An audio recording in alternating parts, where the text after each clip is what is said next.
Well,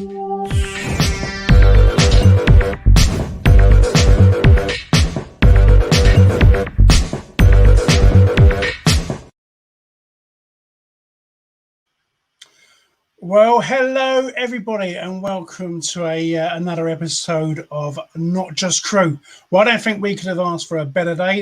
I don't know where you are, but the sun is absolutely gorgeous here. The sun is shining. The clocks have changed. We're now in summer, and lockdown has started to look a bit less lockdownish, if that makes sense. Thank you to our sponsors. Quick Skill Pro, I do apologise, it came down. They've been absolutely fantastic for his show. We're going to be doing some more with them later. Got Melanie Black, who's going to be joining us, and also Jen Parker, one of our presenters. She's come to join us today. I'm going to run titles. See you soon. Not Just Crew has been internationally inspired by you.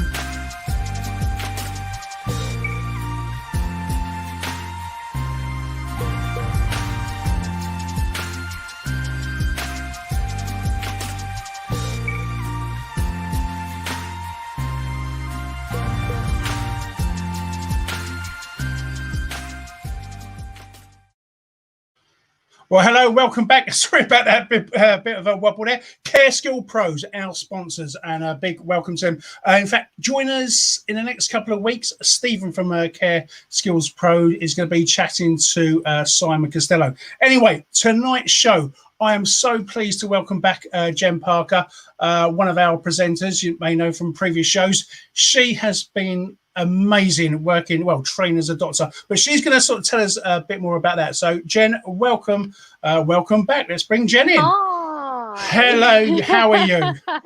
Oh, I'm really good, Trev, really good. It's so great to be back. It feels like actually ages ago that I was on. I can't even remember the last time I was, so yeah, no, it was quite a while ago, and we know you've been absolutely full on. So tell us how far you are in your career in becoming a doctor. So I'm year 3 of 5, so only 2 more left. Can you believe it? So this time in 2 years I will have qualified, and I'll be ready to brace the wards in August as a junior doctor. So it's super exciting. So at the moment, as part of year 3, I'm on my 2nd placement, so I'm on my GP placement. I've just finished my my medicine and elderly care ward placement at Southampton, and now I'm at a really, really gorgeous little GP surgery in Petersfield. So hence why I'm still in my gear. I know, and you were so good. You didn't even ask me. You said, "Look, you know, I can make the show, but I'm still going to be in my scrubs." Well, I think they suit you. And just remind you, because you're still actually flying as well, aren't you? I am. Yeah. So I'm off to old Hong Kong on Saturday. Cheeky little there and back. Yeah. And thank goodness for Easter Monday. Yes, yeah. But it's not exactly a cheeky little there and back, is it? I mean, we're talking, you're going to be on that aircraft, how many hours?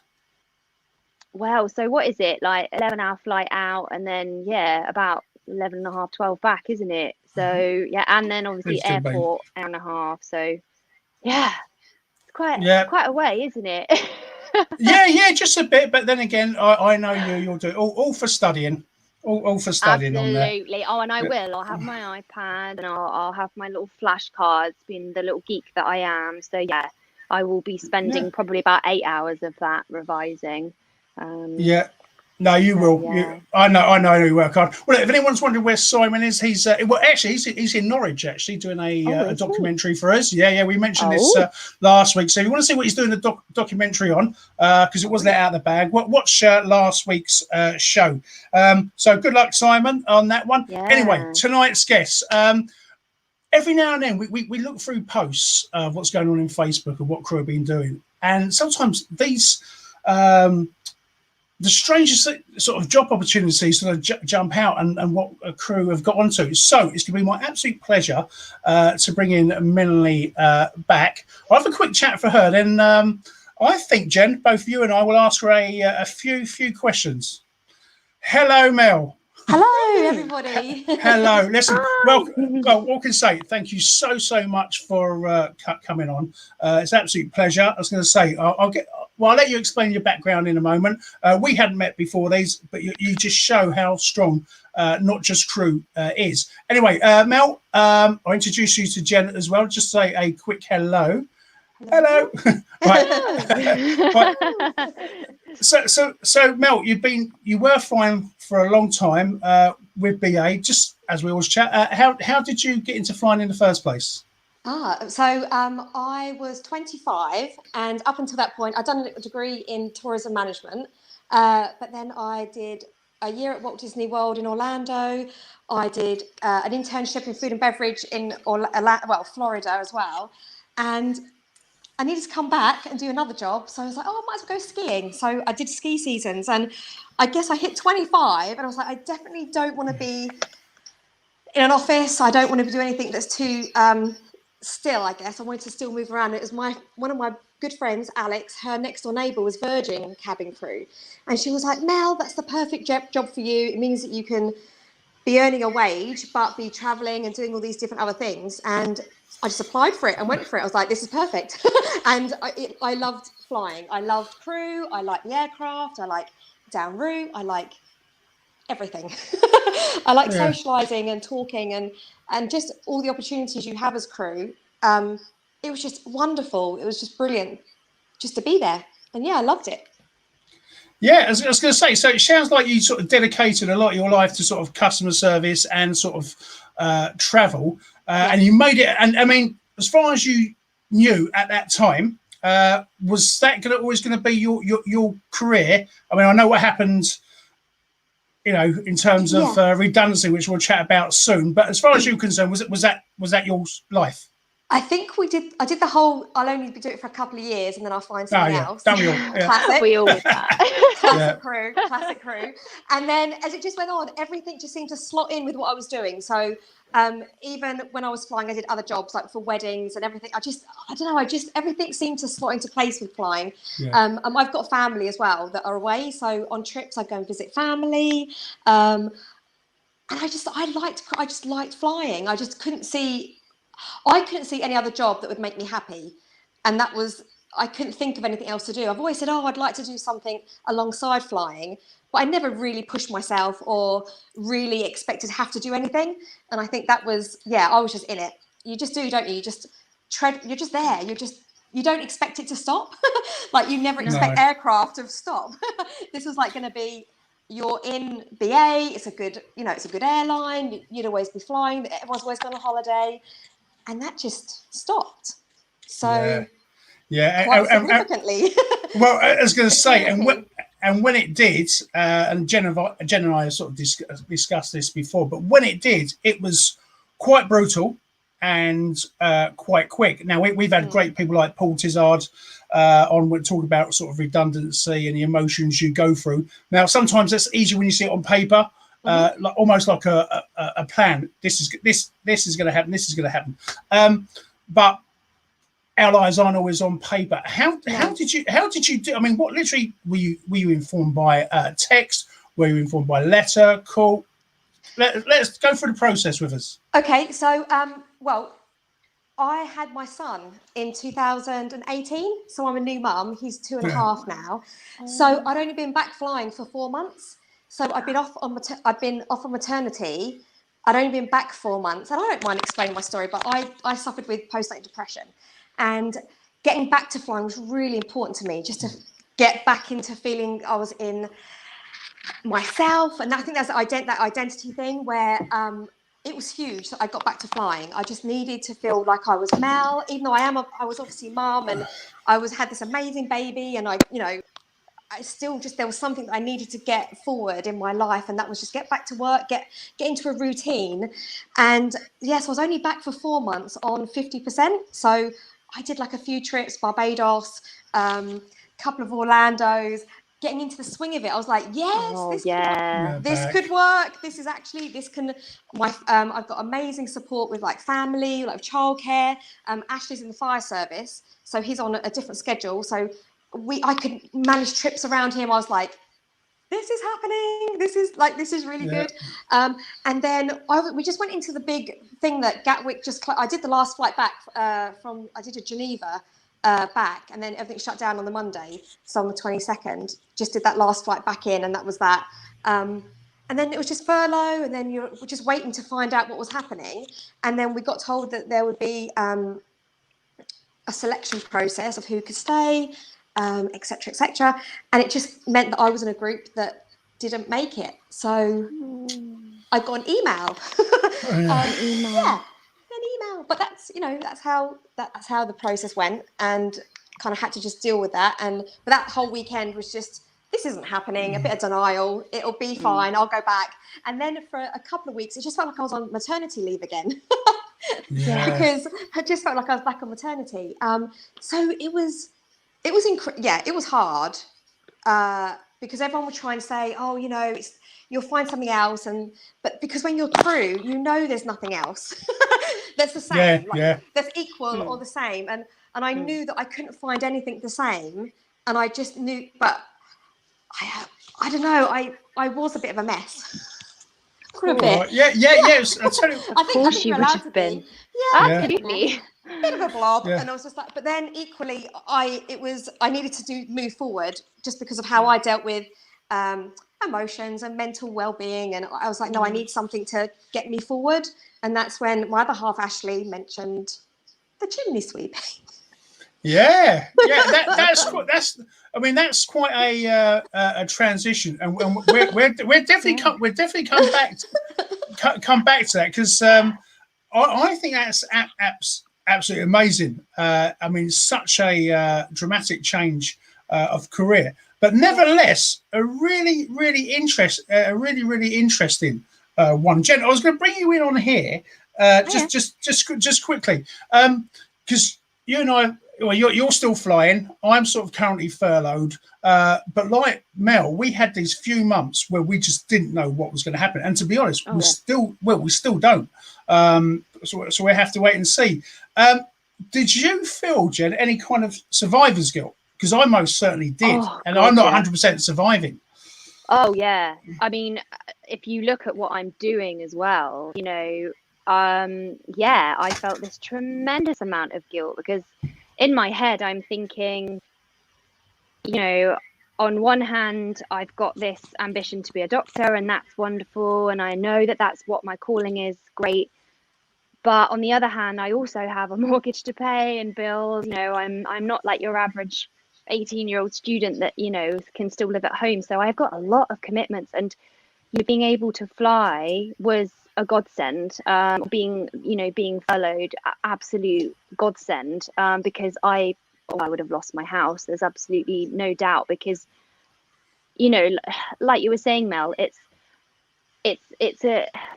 just unlike any other job, isn't it? And I think you know, we'll talk more about flexibility and things like that. But, you know, with Virgin BC before COVID, you know, things were very flexible for us. You know, we were able to swap. You could, you know, put leave in. So I was very lucky that I was able to juggle it round and make it fit with my flying. With my studying to fly. And obviously, you know, that's all massively changed. And I feel incredibly lucky to still have my job. Incredibly lucky. But yeah, Trev, the guilt is a really tricky one. Yeah, and this is why we love having people like yourself on the show, Mel, because all the time it's easy for us to say, there's life after flying, but you are living proof there was. And what makes your story even more interesting is when your husband first suggested it, I think you said that you thought he was joking. Yeah, I was like, you're having a laugh. Did you? Because he'd like would say, I think especially because when you've been made redundant, and you know, you just have this feeling that no one knows how you're feeling. You don't get it, you don't understand. And he was definitely trying to be supportive and giving loads of different ideas. And he was like, what could you do? But he had thought about this, obviously, and it ticked loads of boxes that I wanted to be in control. I'd never really wanted to set my own business. Like, I need to set my own business. I never really had that drive. But as we were talking about how we wanted our lifestyle to look, how could I make it look like flying again but not be flying. And yeah, he's like massively, this is down to him 100%, this whole thing. Yeah, but then I just ran with it. I just needed something, and I just needed someone to give me an idea. And I think that's half of it. If you could just get an idea and go, actually, you don't need, I mean, I know this is completely, the difference with you, Jen, is that you've got your training, you've got 5 years to go. Absolutely. But I was like, I need something that I can do now. And right now, kind of go with it right now. And I know that some people are able to wait and they don't mind that waiting, but I was in a desperate place of, no, I need to do something now. And I think if you can work out where you are in your life, like, can you wait and train and do something? That's great. But if you can't, get out, just get and try anything, because you never know what's going to actually excite you and you'll be enthusiastic about. I'm enthusiastic about stoves and open fireplaces. I go around looking at chimney stacks. This is something I would never have done before. But I'm checking out chimneys. It's I was going to say, Mel, what else did you shortlist other than that? So your husband suggests that. At that time, what did you else did you narrow it down to? I wasn't narrowing. I was shooting off in like so many random directions, and I guess I was like, I'll do a delivery driving because I can get into that, and that's fine. I'll do. What else did I think? I did the whole coffee. I really like coffee shop, like converting a van. We went down a donut route of converting a van and doing donuts. I love a donut. Yeah, I love donuts. And it was kind of like, I was earning towards the business ideas, but it was more food and beverage. And I was like, I've got all this skill in food and beverage and hospitality, and I didn't see it transferring into a trade. I was just sticking with the food and drink. But my dad reminded me that when I was 16, I really wanted to be a bricklayer. Oh, brilliant. No way. That's awesome. Back in the day, I might want to be a bricklayer, blah, blah. And I remember saying it, and I do remember thinking, that'd be great. Like, I quite like the idea of that. Like hands-on, hands-on, like, great. And it's a trade. And I think it was the food. I think at the time with COVID, my thinking was very much more, what can't they stop? What can't I be stopped again? And I think that's why it all just narrowed down into, I can do this all year round. Or it's not all year round, actually. It's actually quite, for our lifestyle, it's going to be winter based, and then maybe something else in the summer, because that's just the way the sweeping goes. So I was like, okay, that means that I can work in the winter, great, and then summer look at maybe other things like sport or doing like things like that other passions. Well, I was going to say, Mel, so you narrowed it down for, right, okay, chimney sweep, I'm definitely going to do. How does one go about entering a trade like that? So you decided you're going to do it. Yep. What next? Was it Googling how to bear or chatting to? I went onto the government website and just put in chimney sweep. And then just kind of went to the government, because I was thinking, well, I want to do it properly and I want to do a course. So I just went onto the government website, and then that listed some ideas of what you could do and what routes there are. Now, with chimney sweeping, it is unregulated, which means there aren't any actual tests that you need to do to be a chimney sweep. So you can literally go out into people's homes and chimney sweep without being in a recognised body. So it's up to the individual, as long as them to take it seriously, which is why I did the course. So I found a 4-day course up in Norfolk with Rodtech, and it's a husband and wife duo. The lady was the sweeping family, so she came from the long line of sweeps, and then she got together with her husband, and then he's improved the technology for sweeping, so power sweeping. So it's not just the brush. I've got old brushes here. My wedding one. Boys. I'll get them out. But yeah, so they have used technology to move sweep along. It's called rotary power sweeping. So it's technology that's moved on with sweeping. So it's not these big. We still use big brushes, but you attach it to a drill. Yeah. It's up and down. Like, that's why I do the before and after photos, because the results are so good. So I went in, so basically I did the course, went up to Norfolk, did the course, and that was my, I think that 4 days was so good for me in many ways. Number one, I was just doing something. I was out of the house, I was doing something, and I was meeting other people. I enjoyed the course. It felt a bit like SCP. Everyone sat around like, and a bit nervous because I'm going to remember everything. And the course was great. There was a mix on there. There was one other lady. She was from Brighton, but she was fashion. She was a fashion lecturer, but she did people's placements, and obviously she knew that for the next 2 years, placements were not going to be happening, and she'd moved back home to her parents in Norfolk, clearing out the garage to fit all her stuff in, and found her grandfather's chimney brushes, and that's how she was there. So that was quite cool. Yeah. And then another guy, Will, shout out to Will, Jordan and Sons, over in Eastbourne. We did it together, but he knows my other half, his London Fire Brigade as well. So he knew him. So I was like, me and Will is like chat like how we're going to do this because it's all newbie. And then the other, because it's all obviously COVID, so the classroom was only 6 of us. And the other 3 guys were already installers, but were doing the chimney sweeping course because they needed someone to do the course. So they gave us loads of tips on the job stuff. So we had like this really good mix of people, a bit like crew. Like you start to find out, what's your skill, what's this and that and the other. And how many were on the course? There was just 6 of us.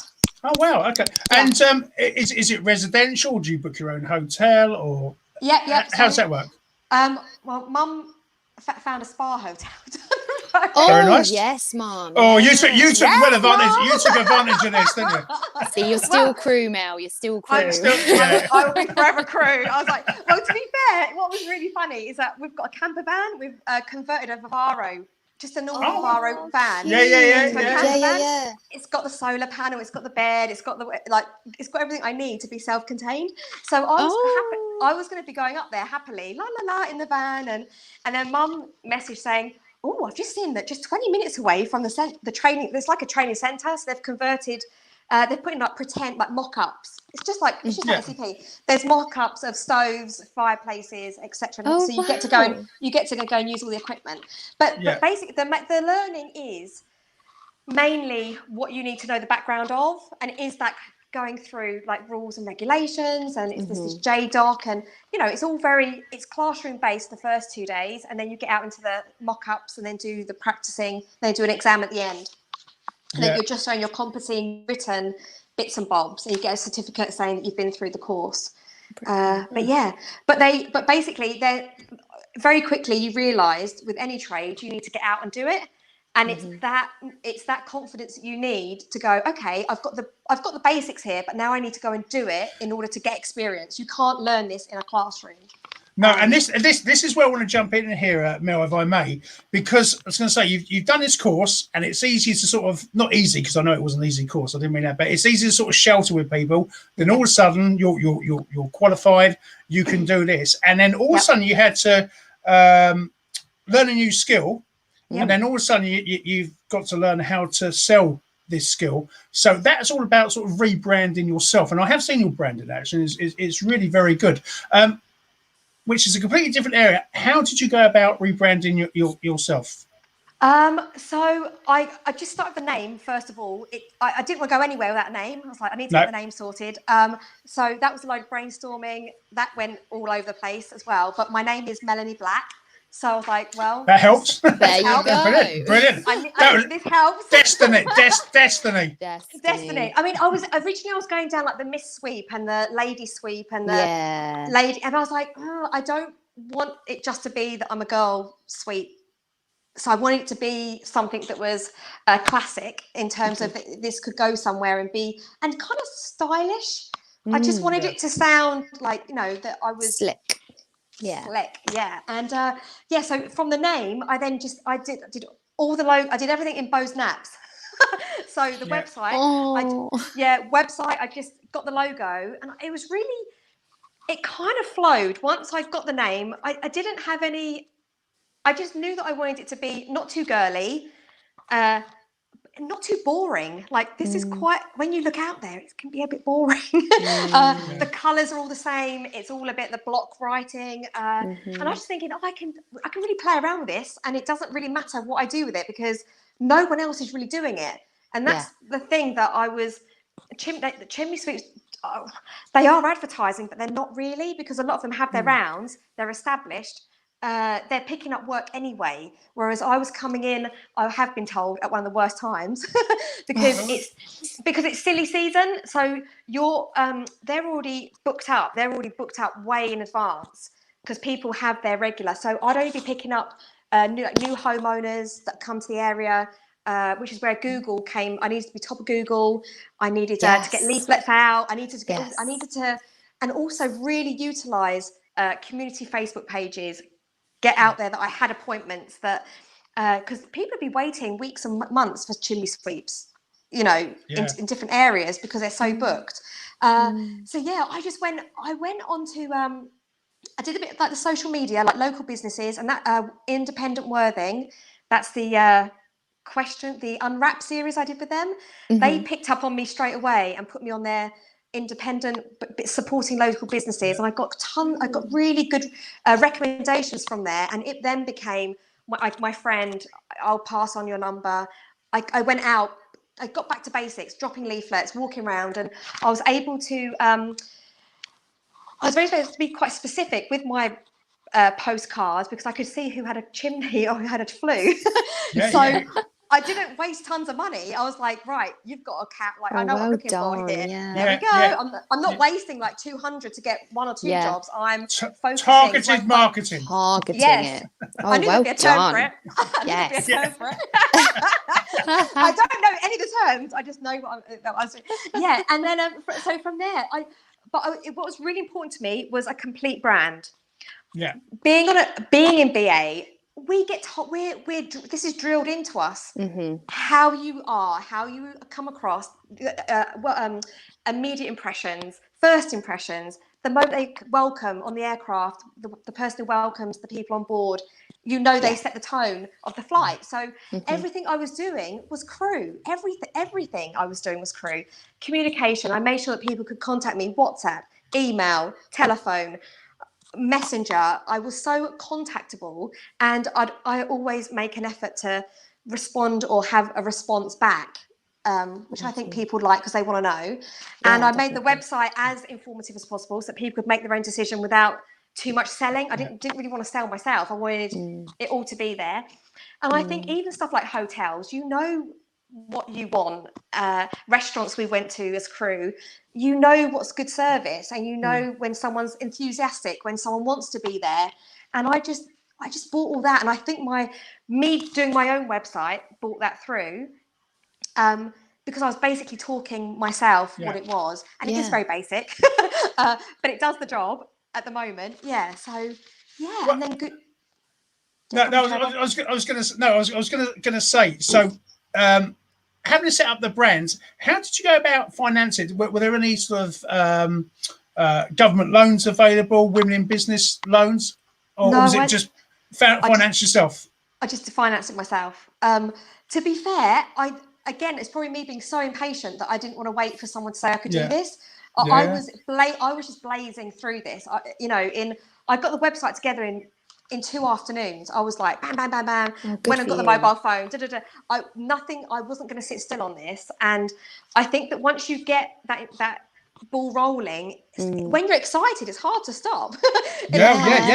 Absolutely. It's hard to stop because you're like, no, I'm doing this, and also when the momentum's there, why would you not like maximize that? And also, where I'd done the training, I was ready to go. So basically, when I got back from Norfolk, there was nothing stopping me, only myself. So I was like, right, I need to get this website out. And even Ashley said, you don't need a website to go and sweep. Just go and sweep. I was like, no, I want my business cards. I want my uniform. I want everything. The whole brand. The whole package. And so, and also going back, I think that it's not time, but I think that when you're at the beginning, you want it to be that. So it's a good place to start and improve, because all the Instagram I did from the outset. So you can see my progression, and that's there. And my Instagram page is really, I like it because it gives me a pat on the back. I go, oh my god! Yeah, it's validation, isn't It's it? validation, Yeah. and I it's did not, that, and also, and I think it's really important. I know it can seem a bit self-indulgent, but it's No. not. It's No. But you should be confidence proud of building. yourself, Mel. You did Thank that. you. Yeah, but it's confidence, and I always keep saying passengers, customers. Oh, don't. I still do Don't. now. I've got a passenger in Bay A5. Customers. Mel, can I jump in? So, when you started your business, how do you work out a price point? How do you decide what you're going to charge? This was already set for me. So, Okay. basically, in terms of when you come into certain trades, you don't undercut and you don't overprice. You do what's the local average. Yeah. So, in terms of, when I did the course, I was like, yeah, I'm going to do this. I got onto a Facebook forum, a Chimney Sweep forum, and you're only allowed to join if you've qualified, you've done a course, or you're sweeping. And on there, they are great guys. They have been my go-to experience mentors, all of them. I can post a question of a stove ID and they'll come straight back. The welcome, the initial post I put on, you have to put a welcome post, who are you, blah, blah, blah. And again, I was a bit like, icky, writing this out, don't really like it. But the response back was awesome. They were so well, and it felt like I'd got another family. I got another Chimney Sweep family. Yeah. And as long as you wanted to do it properly, a bit like crew, as long as you want to be there and do it properly, crew will welcome you and teach you and guide you through and support anybody. If you don't want to be there and you're just kind of playing at it, you see those people straight away. And no one wants the players. They want people that want to be there and take it seriously. Committed, yeah. And that's what chimney sweeps are like. If you're doing it properly and that you're improving the trade too, that you're not lowering it or bringing it down, they're there. And so on that, when I put my post out, a lovely lady called Katie she's near Petersfield, Meon Valley Chimney Sweep. She invited me to go shadow her for a day, just to go and check. So I did some shadowing with her. Had a lovely day out. Yeah, we went around East West Meon and round that way. And cool. That's where I am, Petersfield. It's beautiful. When you said it, I was looking at Jen going, "You know that, yeah." Oh my god! Meon Valley so many chimneys. So many chimneys. And that day out was the point of going, yes, this is, because a lot of the guys said, you can come out with me, but women do find a different way of doing things, so it'd be better if you go out of a girl suite. And I went out with Katie, and she was great. And again, I can message her if I needed support, she's there. And then another guy, Lee, at Chapel Chimney Sweep, he's near Guildford. He's been out on jobs with me, so I can learn. So he'll come down. I've got jobs that are beyond my experience. He's come down. He's either done it with me or showed me how to do it. So we've done it together, because it's the only way I can learn. And the support in that respect has been phenomenal. Those guys sounds really like a proper community, which is lovely, which is exactly what crew is all about, being a community and being a team and inclusive. So exactly, that's so lovely to hear. Yeah. So pricing wise, I just phoned around, did the average, and went, that's the average.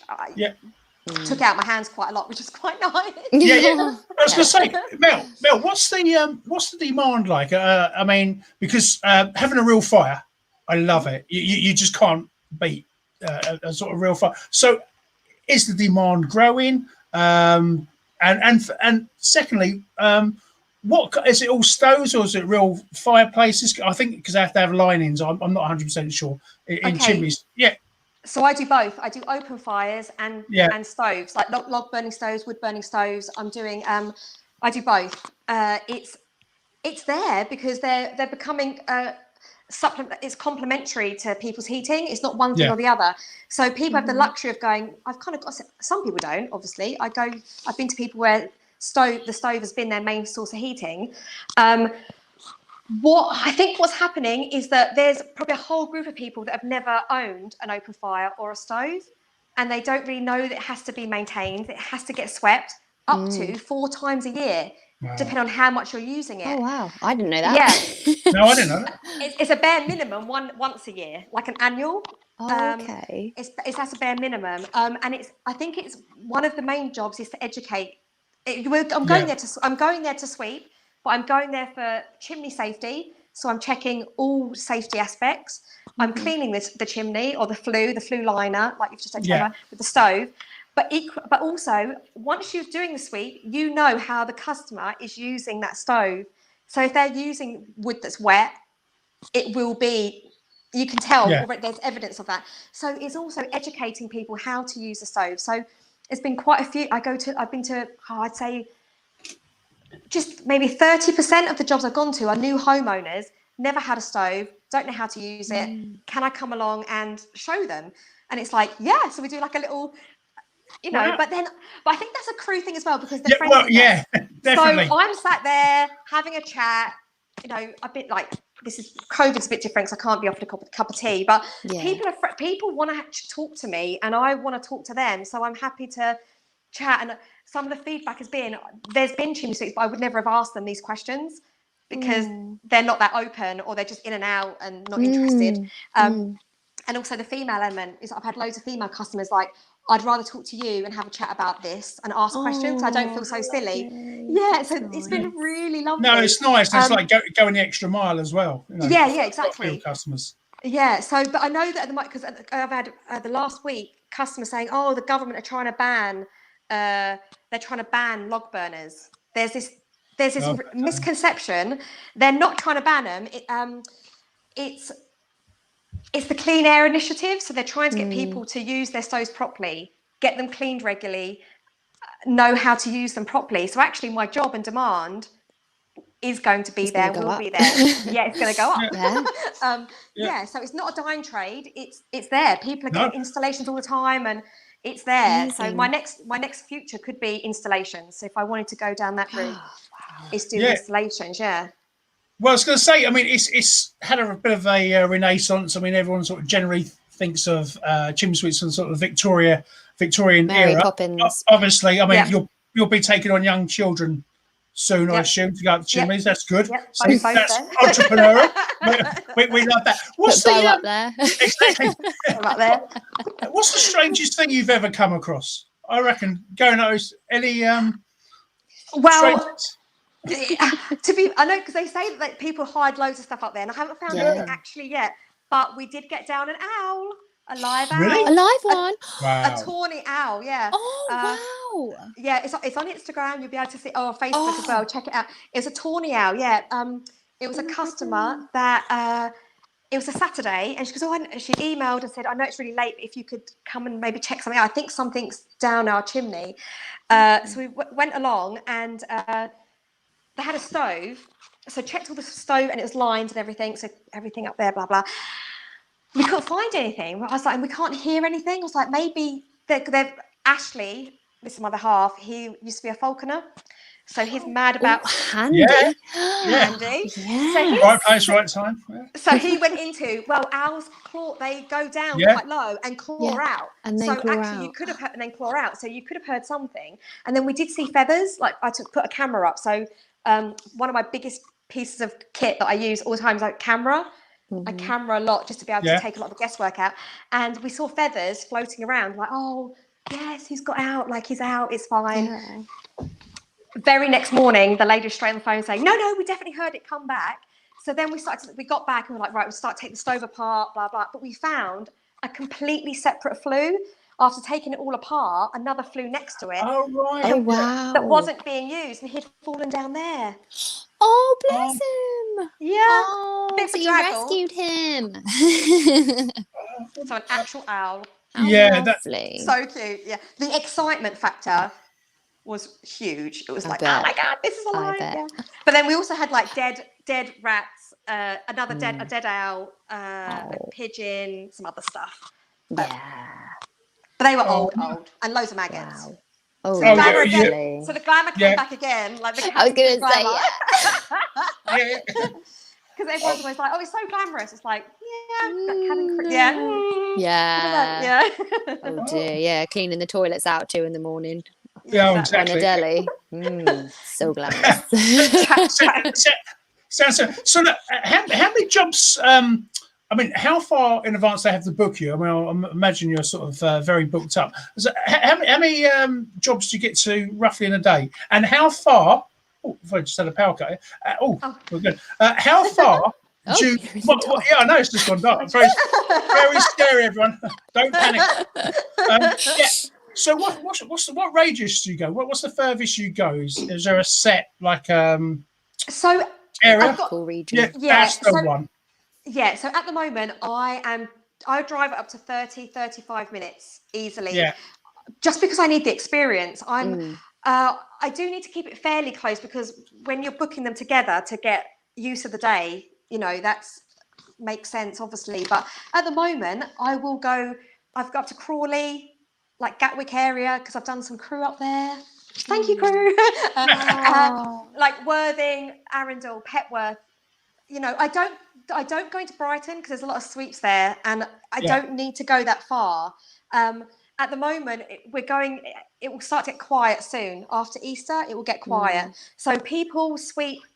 Everyone does it slightly differently. Some people sweep at the end of their burning season, so now, and then some people then wait until September, the beginning of the season. So it's just depending on how people get into that cycle of when they sweep their chimney. Yeah. So I'm picking up at the moment a lot of the end ones, and obviously new homeowners. So this week I've got 5. Awesome. I've done 8 in one day before, which was Wow. which is quite good. Brilliant. Yeah. So, but yeah, that's more distance of where you're going, and because I was all really local and everything. But yeah, at the moment it's I'll go anywhere just to get the experience and get out there. Would you come as far as Chichester? Oh, Chichester, yes, that's not that far. Because my dad's got a log fire. I'm sure he does. So I'll ask him if he's had it cleaned. yes. I do go down to Bognor Regis, so it's not wow! far from Okay, it's not far from there. To be fair, I'll give in him the a van, nudge. I've got a van now. 30 minutes is not that far. It's nothing, especially on motorway, isn't it? You just zip down. So I like being in the van, so I don't mind. put your tunes on. Stop at Mackey's. Yeah. Coffee fiend. I was like, get a coffee. I'll be absolutely fine. Absolutely. Yeah. Right, ladies, we're coming up to the half an hour. In fact, we've gone way over. I would say it's going to be half an hour, but it does go over. Let us know so we can get you some followers. Your amazing business. What's your Instagram? And let us know your website as well. Okay, so the website does link into Instagram and Facebook. So it's www.blackbrushes.co.uk. So Brilliant. if you go onto there, there's the Instagram and the Facebook link. So you just go straight onto that. But if you look up Black Brushes on Google's, Black Brushes Chimney Sweep, it will come up. Because of all my lovely reviews from my lovely customers. It's brilliant. To say, after this lockdown's finished, we're going to be starting we have started a YouTube channel already, but our main goal is to get out on location. I look like I'm camping. You do look like you're camping. I look like I'm doing part of the Addams family. I know, yes. It's quite scary. I have to find. I think one of my daughters has short circuit. Lucky enough, this didn't go off. But we'd love to come down and film that as soon as we can. Well, that's brilliant. So we're going to be sort of ending soon. So, oh wow, love it. I think you should put it on the wall. Yeah, I think so too. Yeah. These are for my wedding. I'm hoping to go in because Chimney Sweep. That's it. That was going to be one next question. This is my wedding. I need to sort them all out and get them all cleaned up and sand down. Because these are original ones for the wedding stuff, but that's what I was going to ask you. Do you know where that tradition comes from? Because I was saying it literally to my wife that Chimney Sweeps used to go to a wedding. It brings them luck. Do they come to the services? Is it reception? Is it at church? So normally they meet them when they first come out when they get married. So they're married, and then you wish them luck. So it comes from, I want to say Edward. It's a king. Back in the day, Edward V. Basically, his horse reared and bolted at this this thing, and a London chimney sweep, stepped in front of the horse and stopped it and calmed it down. Right. So then that was seen as luck. The king then said, the chimney sweep then went off, didn't stop, and the king from that day pronounced chimney sweeps to be given their good luck, and they should be treated with all this respect and everything. And then he got a chimney sweep in for his daughter's wedding, and then everyone copied then the king, so it then went that way. Yeah, so it's actually quite a really no, it's really nice. I was going to say you beat me to it. That was going to be one of my last questions. I'm surrounded by this darkness at the moment. Ladies, you got any last words? I'll come to you in a minute, Mel. Jen, any final words? Yeah, I think it's been so great talking to you, Mel, because I think you've basically managed to like envelope so many crew skills into this chat, you know, talking about the course and the fact that you're so motivated. I mean, that's what us crew are drilled to do, isn't it? We do a training course, we learn skills, and then we're ready and raring to go, and we want to get on that flight, and the doors close and we're off. And I think, you know, you should be so proud of yourself that you have taken those skills and you've not given up. You've not said, oh, just wait around and see, you know, thank goodness for Ash that he's like pushed you to do it. I think it's fantastic. And something that's really, a lot of people would go, that is so random, but I love it. I love it. And, you know, and your website, the way that you've gone about that, your marketing, you know, I think you really need to be proud of the fact that you've honed in on these skills that BA have taught you. You know, it is about branding. It is about advertising. It's about choosing your customer, knowing who to target, and not just throwing leaflets out and wasting money. You know, you've really done your homework, and yeah, I'm so pleased for you. And I just wish you all the best. I really do. Yeah, I think it's amazing. Yeah, Mel, anything you want to say to our viewers? I want to say to the cabin crew and crew community and anyone really, you've really got nothing to lose if you try something. And it could be as random as, obviously, I know mine's really random, but it doesn't have to be that random. But you can just try anything, and we underestimate ourselves so much, and we have value all the way through, and everyone has value, and everyone who's crew is a people person. Whether they like it or not, they have to be on an aircraft that's teeny tiny for hours on end, and they do it. And I think that people just need to believe in themselves. I know it's a bit glee, believe in yourself, but there are things out there that people can do, and you don't have to be employed by someone to do it. You can, and it doesn't cost. I didn't spend tons of money doing this. It was just more clever thinking about what limited funds I had, what was going to be the most impactful, and things like social media, the Facebook, these are tools that really, and you guys, look, you're getting me on this platform to be able to speak to everybody. It's amazing. And crew can do it. You can do, anyone can do it. And also women, there was one of my friends, Jacinda Crovers, she's Taja Lane. She set up her own business and she gave me tons of support, but it wasn't telling me what to do. It was just giving me that, you can do this. A little nudge. Go and do it. Go and do it. And if you've got enough people telling you that, you start to believe it, and that's key. And we all need to keep telling ourselves, we can do this, and every day just feel good and be positive. Yeah, very much so. I mean, that's one of the reasons why the group was sort of set up in the first place, is because all of a sudden crew were isolated, and you're used to working as a team. Even if you're on your own for a few days, within that week you usually go and have a flight and have a chit chat, and there wasn't that around. So that's why this group was started. But I mean, to me, you've proved the point. I mean, you imagine this time last year, it only just started, really. So this wasn't even in your game plan or any kind of plan. Last year, and literally you were on that beach in Barbados. Exactly. I was. I remember it so well. No, I know, and things have changed. But say you're in a different place, You know, it's fantastic what you have. You proved you can sort of start a business. So I absolutely love it. Listen, I'm going to because I've got to wrap up the show. I'm going to bring myself a bit closer. Excuse this, ladies. It's so dark. I can't even see. I can't even see myself, and I have no idea what's happened. But this is why we love lives, isn't it? This is why we love lives. We love lives. Excellent. So I'm going to bring myself in here. Oh my God, that's even scarier. Right, okay, guys. First thing. Check out Care Skill Pros. Say you've seen it on the bottom. They're offering you not only a new career but a professional qualification as well. So, and I think Stephen will be joining Simon in a couple of weeks. Well, also, I've seen a few posts on Facebook. People are still sort of struggling with interviews.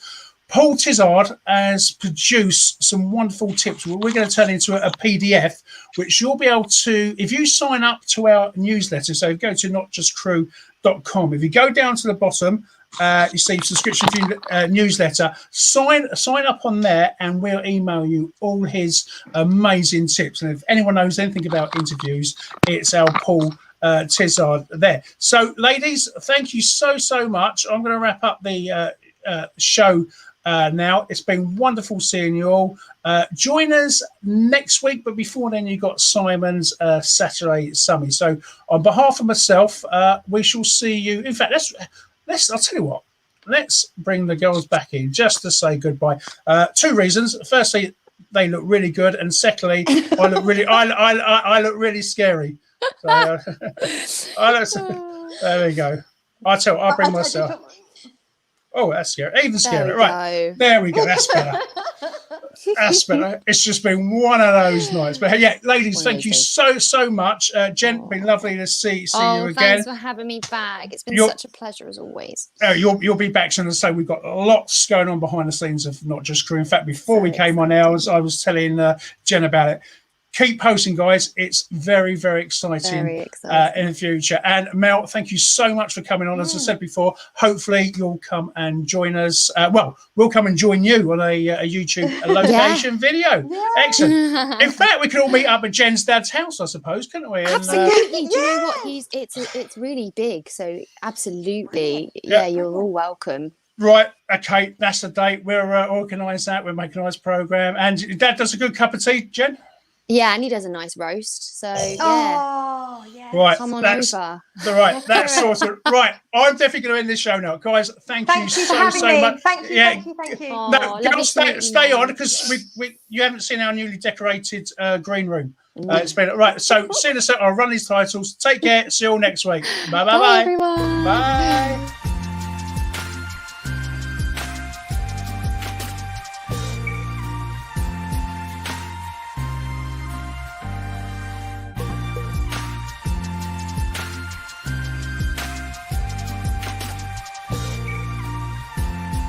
Not Just Crew has been internationally inspired by you.